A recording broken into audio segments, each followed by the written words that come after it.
jika kita datang ke Baitullah sebagai jamaah haji, katakanlah kepada Allah di sana, nabimu berkata, man amana billah wal yaumil akhir falyukrim dhaifahu. Siapa yang beriman kepadamu dan hari akhir, maka akan memuliakan tamunya. Wa ana dhaifuka ya Allah, dan aku adalah tamumu ya Allah. Lalu sampaikanlah segala permintaan kita, maka Nabi menjamin semua permintaan itu akan dikabulkan oleh Allah. Kemudian bahkan bukan hanya dirinya, tapi keluarga dan kerabat-kerabat dia hingga 400 orang berhak mendapatkan syafaat dari satu orang dari keluarga dan kerabat itu yang pergi haji.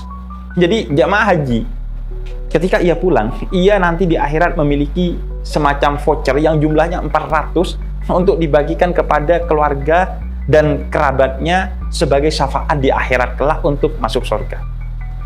Dan di riwayat yang lain juga Nabi katakan, orang yang menjadi jamaah haji itu bukan hanya mendapatkan kebaikan untuk urusan-urusan akhiratnya, tapi juga untuk urusan dunianya, bahkan bukan hanya terkait hal-hal yang sifatnya batin, yaitu pengampunan dosa dan lain sebagainya.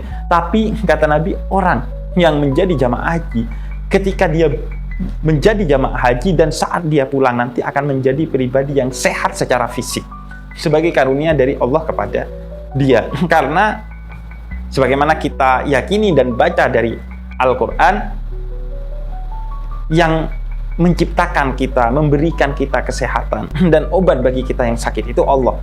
Dokter dan lain sebagainya itu hanyalah perantara. Maka ketika Nabi katakan Allah menjanjikan kesehatan bagi jamaah haji, itu adalah janji yang pasti bagi kita.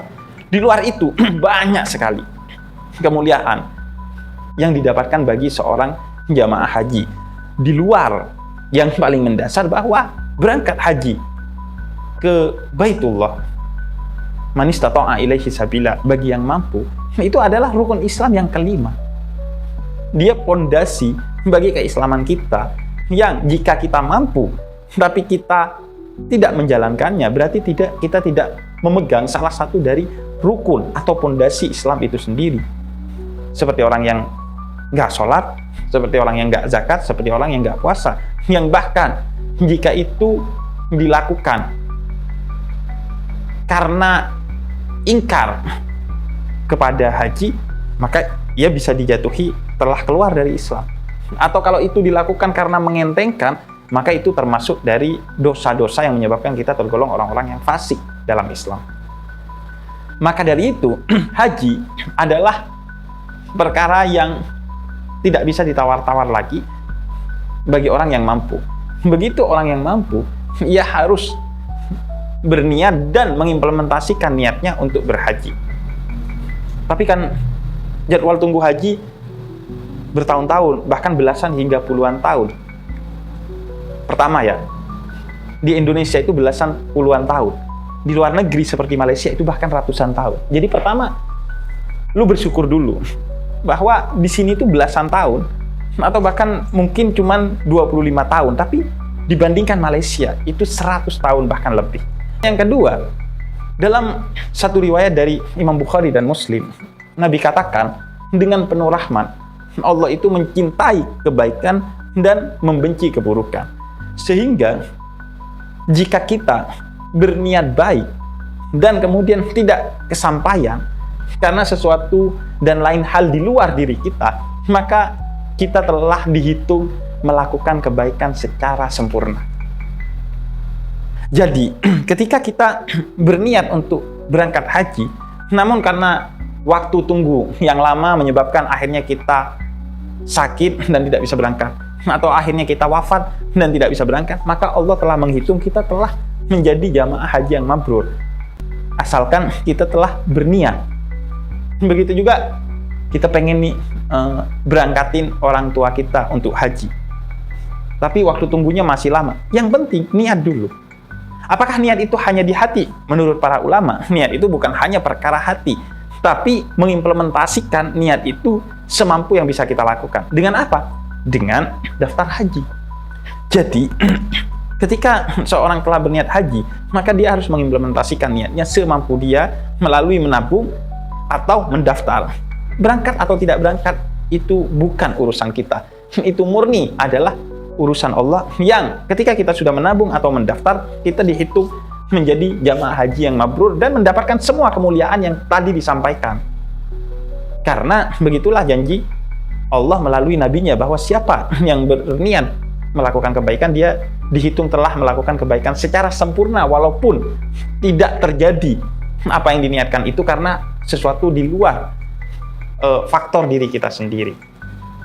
Nah, maka begitu pula ketika kita berniat haji atau menghajikan orang tua kita, niat itu sebaiknya diimplementasikan dengan menabung dan syukur-syukur bisa daftar haji. Berangkat atau nggak berangkat itu konsepnya begini.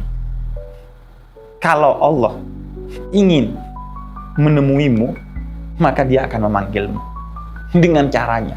Tapi kalau Allah nggak ingin menemuimu, meskipun kau telah ada di sana, itu bukan karena panggilannya, tapi karena dorongan nafsu dari kita sendiri. Banyak orang yang kesana, tapi nggak ketemu Allah. Tapi berapa banyak orang yang sudah nabung atau sudah daftar haji dan nggak kesampaian ke sana, tapi dia ketemu dengan Allah dan menjadi haji yang mabrur. Contohnya dari kalangan tabi'in, ada yang bernama Ali Al-Muwaffaq, yang dia udah nabung nih untuk berangkat haji selama 30 tahun dari hasil laba sol sepatu. Tapi akhirnya dia gak jadi berangkat. Karena ketika beberapa bulan mau berangkat, dia dapati tetangganya, seorang janda dengan 6 anak, kelaparan hingga harus makan daging rusa yang telah menjadi bangkai, yang tentunya haram. Akhirnya kata Ali Al-Muwaffaq, ini tabungan haji saya, kamu simpan untuk kehidupan kamu bersama anak-anakmu agar tidak mengkonsumsi makanan haram. Dan beberapa hari setelah musim haji, ada tabi'in lain yang bernama Abdullah bin Al-Mubarak datang ke rumah Ali Al-Muwaffaq, bertanya apa amalan yang dia lakukan saat haji, karena dia bermimpi Ali Al-Muwaffaq adalah jamaah haji yang paling mulia di musim itu. Dan tentu Ali Al-Muwaffaq kaget, karena dia nggak pernah berangkat haji ujung-ujungnya. Tapi Allah mencatat ia sebagai jamaah haji yang bukan hanya mabrur, tapi termulia di antara jamaah haji yang lain. Jadi, tugas kita adalah menjadi Ali Al-Muwaffaq, menabung atau mendaftar untuk haji. Berangkat atau tidak, itu urusan di luar kita yang tidak perlu kita bukan hanya handle, tapi pikirkan sekalipun. Udah selesai berarti kita dengan rukun Islam yang kelima, dengan mendaftar haji atau menabung haji. Nah, juga yang penting kita ketahui, memang dalam beberapa riwayat dari Imam Bukhari, ketika Ikrimah bin Khalid bertanya kepada Ibnu Umar, apakah boleh orang berangkat umroh sebelum dia haji? Dijawab oleh Ibnu Umar, boleh. Karena Nabi pun pernah berumroh sebelum beliau berangkat haji, karena hajinya Nabi itu justru di akhir hayatnya Nabi. Tapi para ulama, sebagaimana dirangkum oleh Ibnu Hajar, sepakat haji itu adalah kewajiban yang tidak bisa digugurkan melalui apapun, termasuk melalui umroh. Mau lo umroh 1000 kali, 1.000.000 kali, 1.000.000.000 kali, maka kewajiban haji itu tidak akan gugur. Bahkan Ibnu Hajar menjelaskan pahala haji itu bisa kita raih dengan umroh di bulan Ramadan. Tapi kewajiban haji dan kemuliaan haji gak bisa gugur dan gak bisa diraih kecuali dengan kita berangkat haji atau berniat berangkat haji dengan menabung dan mendaftar haji. Di luar itu gak bisa.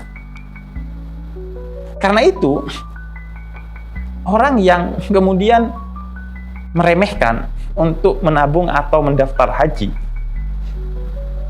dan kemudian memilih untuk berumroh sekali atau beberapa kali, maka ia beramal tidak secara ilmiah. Beramal tapi tidak berbasis kepada ilmu yang diajarkan oleh Islam. Karena ilmu dalam Islam mengajarkan kewajiban utama kita adalah berangkat haji sebagai salah satu dari rukun Islam. Memang ada yang berpendapat bahwa umroh itu wajib. Sebagian yang lain menyebut sunnah. Kalau sunnah jelas dia tidak lebih utama dari wajib. Tapi itu pun bagi mereka yang meyakini umroh sebagai wajib, kewajiban umroh tidak setara apalagi lebih tinggi dari kewajiban haji. Kewajiban haji itu rukun Islam dan kewajiban yang sifatnya utama, yang tidak bisa digantikan oleh apapun menurut para ulama, termasuk umroh berkali-kali. Karena itu, orang yang memilih untuk tidak menabung atau tidak mendaftar haji, apalagi membatalkan niat hajinya dengan akhirnya menarik tabungannya atau membatalkan daftar hajinya untuk kemudian memilih berumroh, itu adalah kesalahan yang fatal.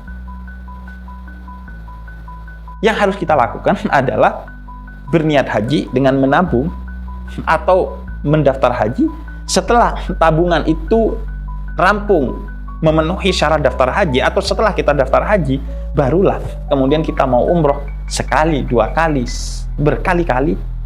Itu menjadi kemuliaan tersendiri bagi kita. Yang penting udah niat haji dengan mendaftarkannya. Termasuk bagi orang tua kita. Bib, orang tua saya udah tua, kayaknya kalau didaftarin haji gak nutut nih. Pertama, siapa Anda sok tahu gak nutut?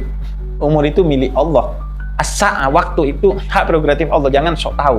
Dan yang kedua, utamanya bagi orang tuamu adalah haji, bukan umroh. Umroh itu sunnah, kalaupun meyakini wajib, tidak setara dengan kewajiban haji. Karena itu, daftarkan dulu orang tuamu untuk berangkat haji sebelum mengumrohkannya. Jangan sampai umroh terlebih dahulu padahal belum daftar haji. Daftar haji terlebih dahulu baru kalian bisa berangkatkan umroh. Orang yang mendaftarkan umroh terlebih dahulu sebelum daftar haji, apalagi berangkat umroh dulu sebelum mendaftarkan haji, ia berarti tidak tahu ilmu agama, sehingga dia tidak tahu mana yang harus nomor satu dan mana yang harus dinomorduakan. Dia menomorsatukan apa yang seharusnya nomor dua. Dan itulah masalah kita, seringkali beramal tanpa ilmu, sehingga kita termasuk orang-orang yang amal kita minimal. Kata Al-Quran, sia-sia kasarobin seperti fata morgana, atau maksimal justru mencelakakan kita. Seperti orang yang sholat tanpa ilmu, Allah katakan, fawailul lil musallin, celaka orang yang sholat. Sholat kok STMJ, sholat terus maksiat jalan. Orang itu kalau sholat seharusnya jauh dari maksiat. Inna sholata tanha 'anil fahsya'i wal munkar. Sholat itu menjauhkan dari kekejian dan kemungkaran. Kenapa tetap keji dan mungkar padahal udah sholat? Ya karena sholatnya nggak pakai ilmu. Begitu juga sholat kalau sendiri baca surat Al-Ikhlas. Karena ikhlasnya cuma kalau baca surat Al-Ikhlas. Pas sholat berjamaah, baca surat yang panjang. Karena mau caper sama makmumnya. Ini nggak berbasis ilmu, sebab kata Nabi kepada Sayyidina Mu'adz bin Jabal, kalau sholat berjamaah baca surat yang pendek, karena kamu nggak tahu kondisi makmummu. Siapa tahu ada yang sedang sakit, buru-buru dan lain sebagainya. Ketika sholat sendiri, baca surat yang panjang, karena itu pertemuan sang pecinta dengan yang maha dicintainya, yaitu Allah. Nah, kadang kita kebalik-balik karena nggak basis ilmu. Begitu juga umroh padahal belum daftar haji.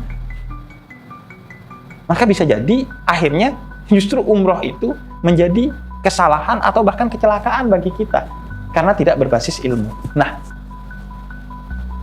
sekarang kita tahu ilmunya bahwa haji itu adalah utama yang tidak bisa digeser oleh lainnya, termasuk oleh umroh. Karena itu utamakan apa yang menjadi utama menurut Allah dan Rasulnya itu. Berangkat atau tidak itu hak prerogatif Allah. Tugas kita adalah berniat dan mengimplementasikan niat itu dengan menabung atau mendaftar haji. Selama Anda belum daftar haji, jangan pernah Anda mendaftar untuk umroh atau berangkat umroh.